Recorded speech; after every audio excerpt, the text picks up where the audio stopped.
Welcome to this lunchtime broadcast, which highlights the news-making waves in the land of the brave and beyond, ranging from current affairs, community stories, sports, and economic news. Here are the news-making headlines. Lüderitz poised to become economic hub. 66% of Rundu campus graduates are female.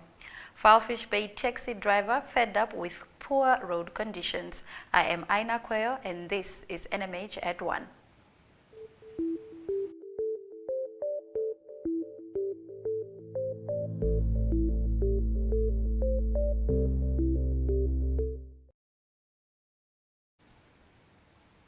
Electricity distributor Erongo Red has entered into a long-term agreement with MTC to support the Namibian public sector by facilitating the provision of digital solution and innovation. The Memorandum of Understanding will guide how both parties jointly identify areas of cooperation and development, especially in areas of digital transformation, development and promotion of new prepaid electricity vending solutions through MTC's digital channels, ultimately ensuring customers have easier and more convenient access to buy and pay for electricity. Please do remember to engage with these stories on our social media platforms throughout the entire broadcast. The visual news coming up after the break.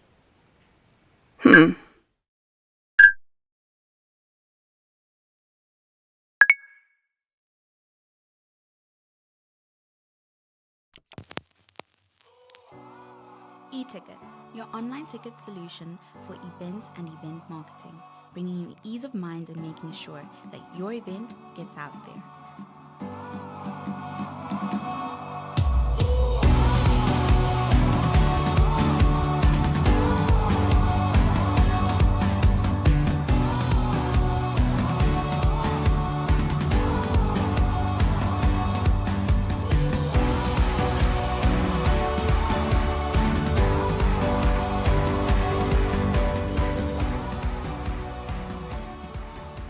For more information, contact events@nmh.com.na.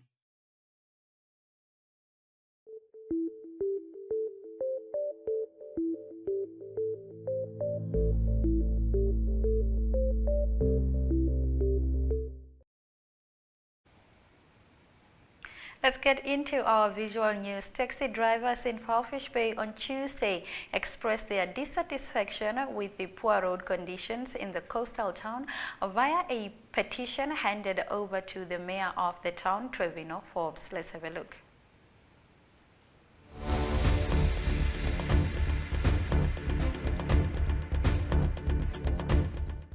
We would like to air our dissatisfaction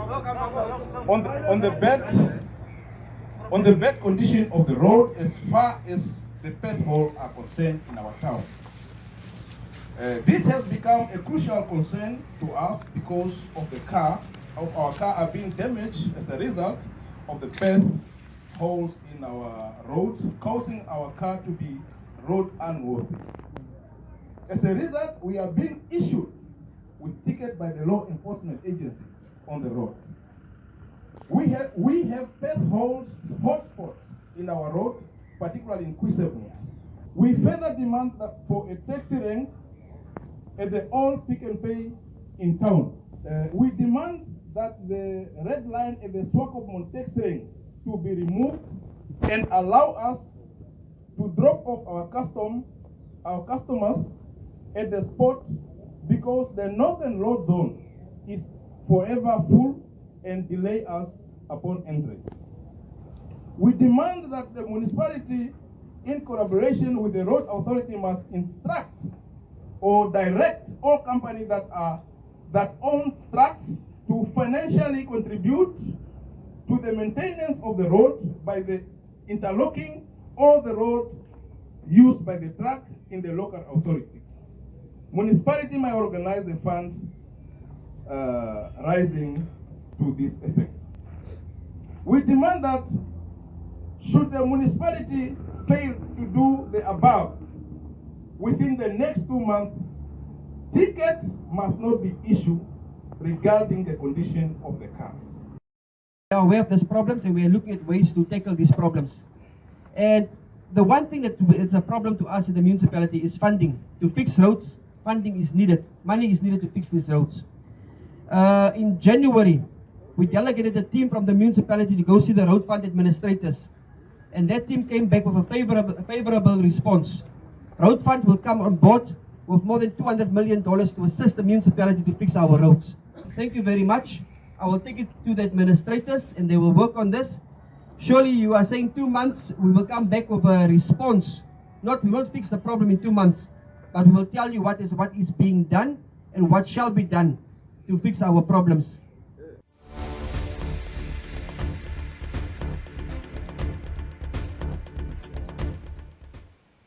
On Tuesday, a total of 586 graduates obtained their qualification from the Rundu Unam campus during the official graduation ceremony. Majority of the graduates, 66% to be exact, are female, something which Unam Vice Chancellor Kenneth Matengu said is worrisome and needs to be addressed, stating that it results in instability within the society. Kenya Kambowe reports.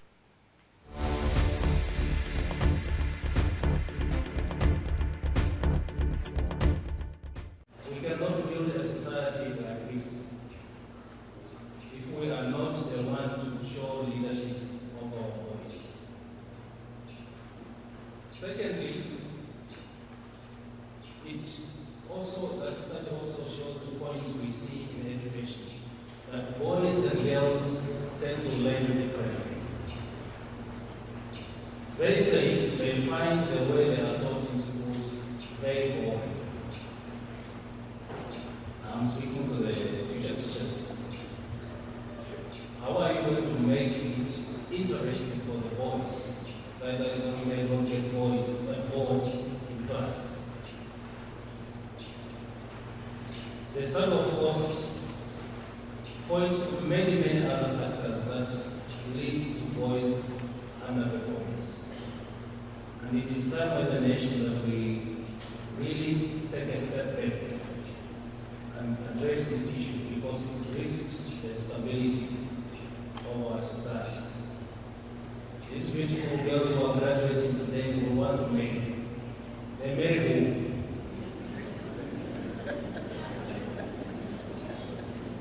And because we are a society that says men are the head of the household, these boys will be demanding control of the resources they didn't work for. And if the ladies refuse, what do? They are beaten. This is why this issue is serious, because it risks the stability of our nation. I will not go into the specific results of each study, because this was done very, and Dr. Komo here was part of that team. But perhaps it will be shared at some other time. I just want to say that this question is not one Unam alone can address. It is a societal problem that we must all really interrogate. A lot more is required to address the issue of boys staying in school. It's not about access. The other question we see is that more than 70% of the graduates who are in education are in upper primary, which means a lot more work at AC.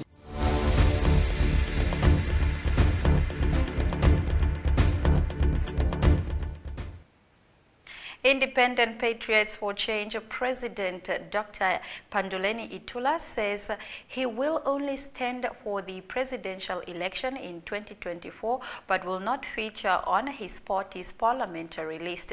Namibian Sun has the full story in our newspaper review when we return.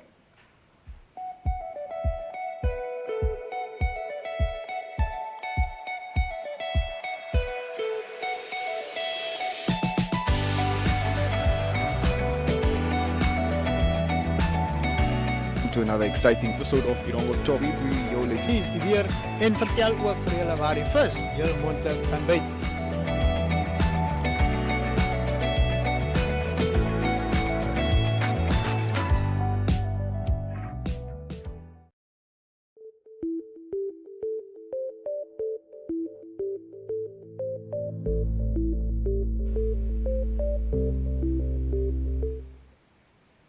According to Namibian Sun, Independent Patriots for Change President Dr. Panduleni Itula says he will only stand for the presidential election in 2024 but will not feature on his party's parliamentary list.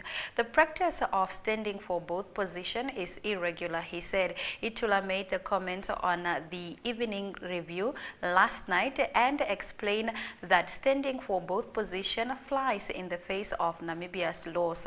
His approach marks a stark departure from the opposition's parties whose presidents have stood for presidency but end up in the National Assembly. The paper's page 3 reports on the shattered dreams of a 22-year-old Emmanuel Vayele, who completed grade 11 last year at the IK Chimuhiva Combined School with 30 points.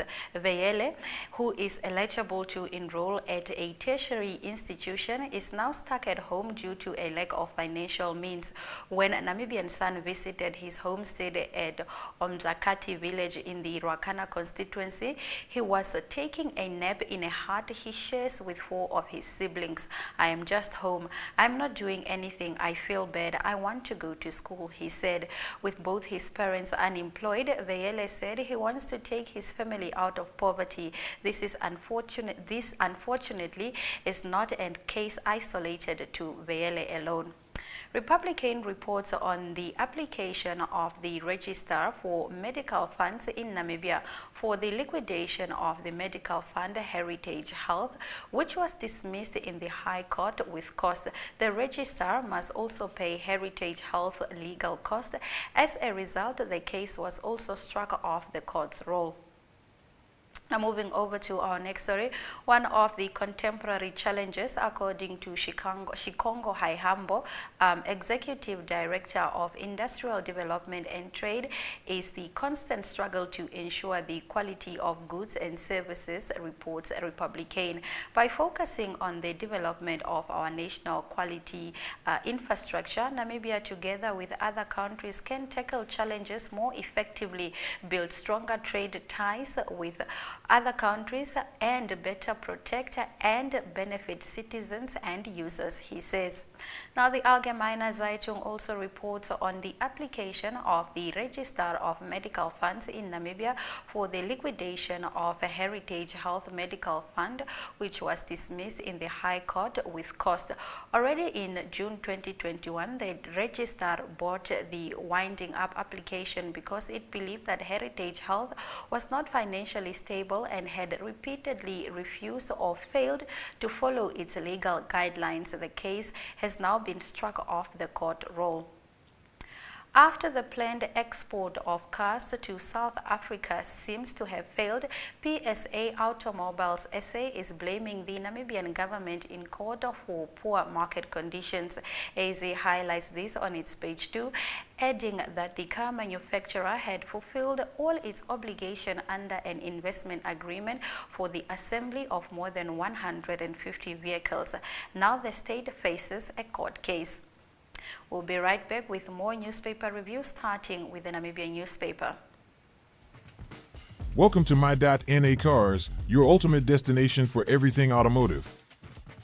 I am your host, Diana Master. Teamwork makes the dream work, right? Discover the latest models, innovative technologies, and expert insights from our passionate hosts.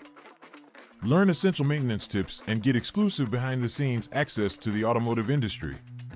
Don't miss My.NA Cars on NTV every Thursday at 2100 hours. Tune in and ignite your passion for automobiles.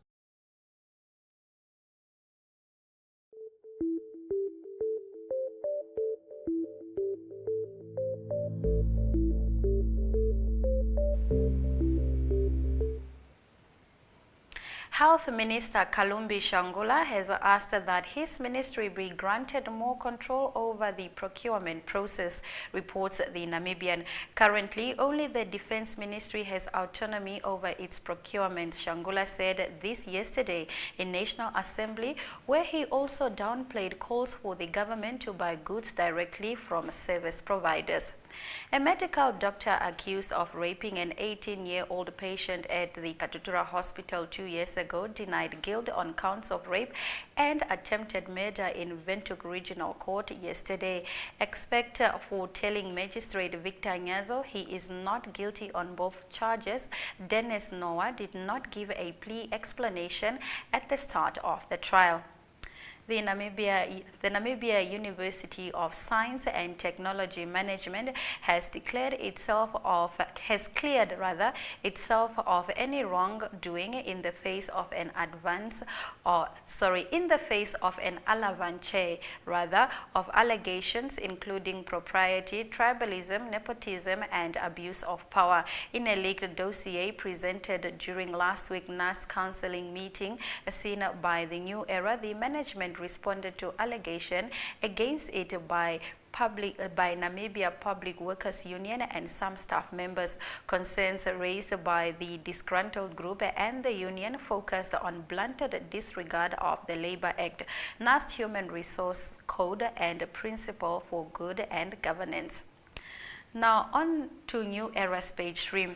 A small group of Namibians founded the Southwest Africa People Organization on the 19th of April 1960 to fight for the independence of their country from colonial rule. 63 years later, SWAPO remains one of Africa's most storied political parties with a legacy of struggle and success that has inspired generations to celebrate this milestone.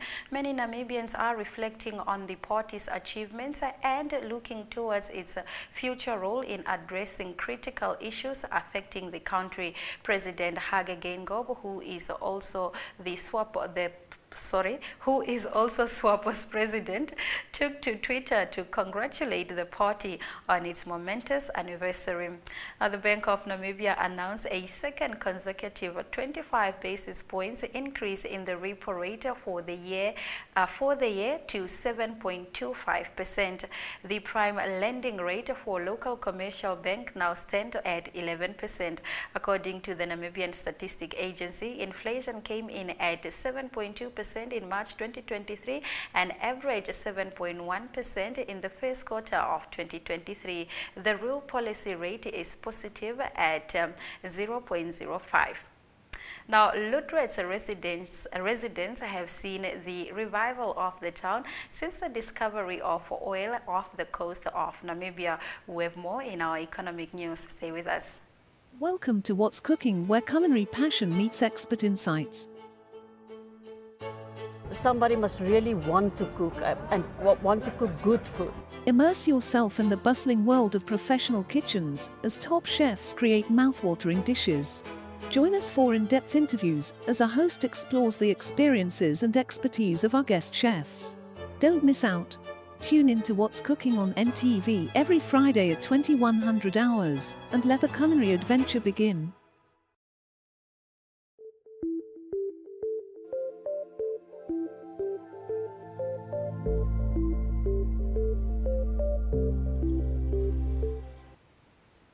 In our economic news this afternoon, Lüderitz residents have seen the revival of the town since the discovery of oil off the coast of Namibia. This is according to the coastal town's mayor Benjamin McKay, who said the oil finds have already created jobs for locals. However, the government needs to urgently invest in the urban planning and road infrastructure of town, he said. He emphasized the readiness of the town to offer a conducive environment for investors and businesses in the oil and green hydrogen projects, but said they don't have the required resources to provide all the services that are needed. According to Green Hydrogen Commissioner James Nyupe, government will have to build a port at Lüderitz, and this will require more investment to upgrade the town. He added that they are hoping to conclude agreements by the end of May so work can commence. Meanwhile, Obed Kanjode, the head of the National Planning Commission, said there is an increasing demand to be part of Namibia's green hydrogen project. Now let's have a look at our economic indicators.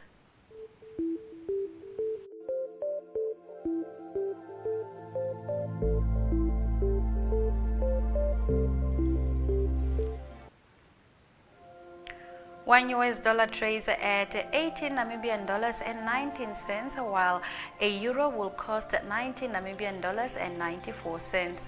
Capricorn Investment Group stock are now at 50 Namibian dollars on the NSX, following a 6% upsurge. Namibia Breweries Ltd stock are now at 32 Namibian dollars on the NSX.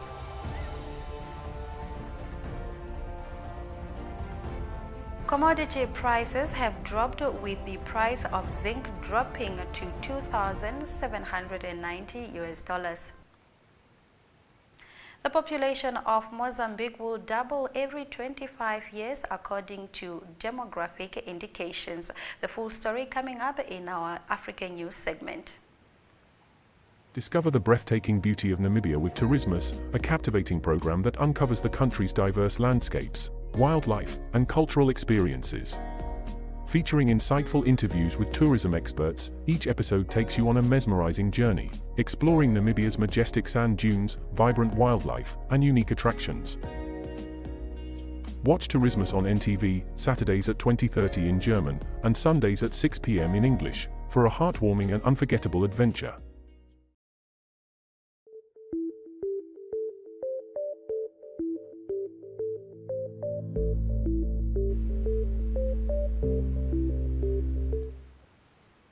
The population of Mozambique will double every 25 years if the current pace is maintained, according to demographic indicators published on Wednesday by the United Nations Population Fund. 8 billion lives, infinite possibilities. Now, the case for right and choices is the title of this year's edition of the publication on the state of the world population. Mozambique emerges with a current estimated population of 33.9 million, and if the annual growth rate remains unchanged, it will have 67.8 million in 2048, 25 years from now. The country will grow more than most less developed countries, which on average will take 30 years to double their population at the current growth rates. There are only 12 countries in the world with a population growth equal to or faster than Mozambique, including the Portuguese-speaking country Angola, doubling every 23 years. Now, in Mozambique, population growth reflects the context of a country where each woman has on average between 4 and 5 children, contributing to a youth-based age pyramid. 43% of the population is under 15. Now, in our next story, new attempt at ceasefire in fierce fighting between Sudanese troops and paramilitary forces in Khartoum failed on Wednesday, leaving people fearful about dwindling food supplies and a breakdown in medical services. Now, the 24-hour ceasefire lobbied for by the countries trying to evacuate their citizens after days of conflict was supposed to come into effect at 6 p.m. local time. However, 2 eyewitnesses in a separate area of the capital told Reuters that the fighting has continued. Earlier in the day, continuous bombardments could be heard in central Khartoum around the compounding houses, the Army HQ, where Sudan's military rule General Abdel Fattah al-Burhan has said he was based earlier this week. Now we take a look at our international news shortly.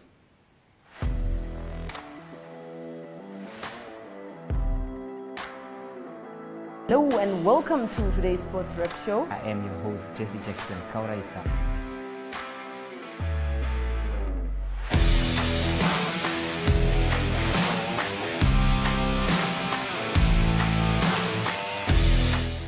replay, Namibia, who had won the toss for the first time on this tour.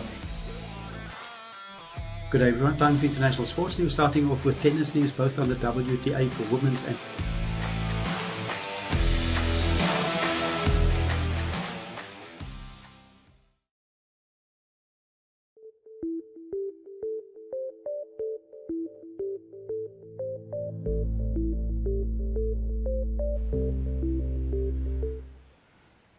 Here are the news trending internationally. Fox News has settled a defamation lawsuit from the voting machine company Dominion over its reporting of the 2020 presidential elections. In a last-minute settlement before trial, the network agreed to pay $787.5 million, about half of the $1.6 billion initially sought by Dominion. Now, Dominion argued its business was harmed by Fox spreading false claims the vote had been rigged against Donald Trump. The deals spare Fox executives such as Rupert Murdoch from having to testify. The judge in the case is not required to give his approval for the agreement. Fox said on Tuesday that the settlement in one of the most anticipated defamation trials in recent U.S. history reflected its commitment to the highest journalistic standards. The Fox statement added, without elaborating, that the network acknowledges the court's ruling finding certain claims about the Dominion to be false. Now, going on to our next story. 8 healthcare workers will go on trial over the death of Diego Maradona after being charged with homicides by negligence. Argentina media reported on Wednesday the footballing great who led Argentina to a second World Cup title in 1986 died aged 60 in November 2020 from a heart failure after undergoing a brain surgery days earlier. A court in San Isidro rejected defense appeal for a lesser charge and upheld a year-old indictment by prosecutors for reckless and inefficient work in the treatment of the former Boca Junior and Napoli player, TV channel NTN reported. Now, the process is unlikely to start until next year, and the defendants could face prison sentences ranging from 8 to 25 years, the report said. Now, we will be right back with our local sports.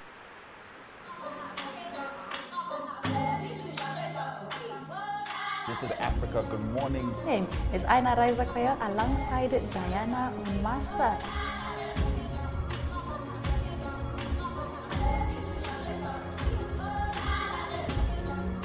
In the ANC conference in December. So starting off with the cycling. Africa, good morning. Do have a lovely... Minister Monica Mchangwa has said that with the soccer, the English Premier League continued, the biggest game being... On that note, it is all our love, all our light.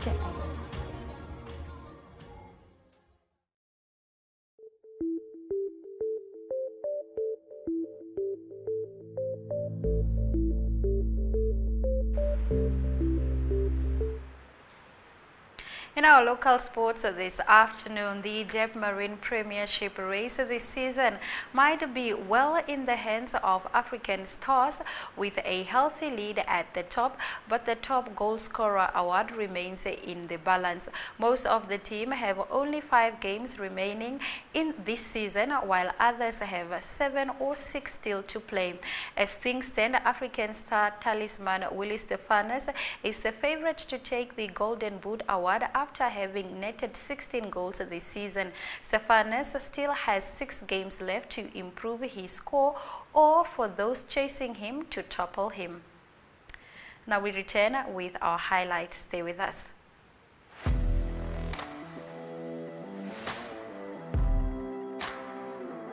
Hello and welcome to today's Sports Rep Show. I am your host, Jesse Jackson Kauraika.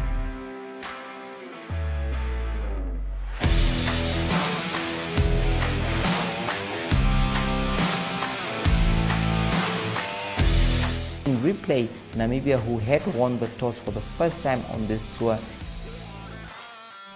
Good day everyone, time for international sports news, starting off with tennis news, both on the WTA for women's and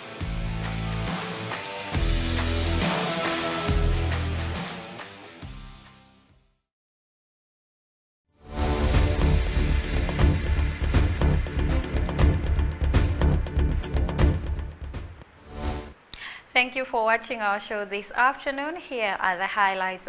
The population of Mozambique will double every 25 years if the current pace is maintained, according to demographic indicators. Fox News has settled a defamation lawsuit from the voting machine company Dominion over its reporting of the 2020 presidential election, agreeing to pay $787.5 million, about half of the $1.6 billion initially sought. The Deb Marine Premiership race this season might be well in the hands of African stars, with a healthy lead at the top, but the top goal scorer award remains in the balance. Those have been your highlights. Remember to tune in every weekday at 1 o'clock to spend your lunch hour with NMH at 1, catching up on the latest news in Namibia, Africa, and the rest of the world, ranging from current affairs, economic news, sports, and international headlines. From all of us here in studio, happy Thursday.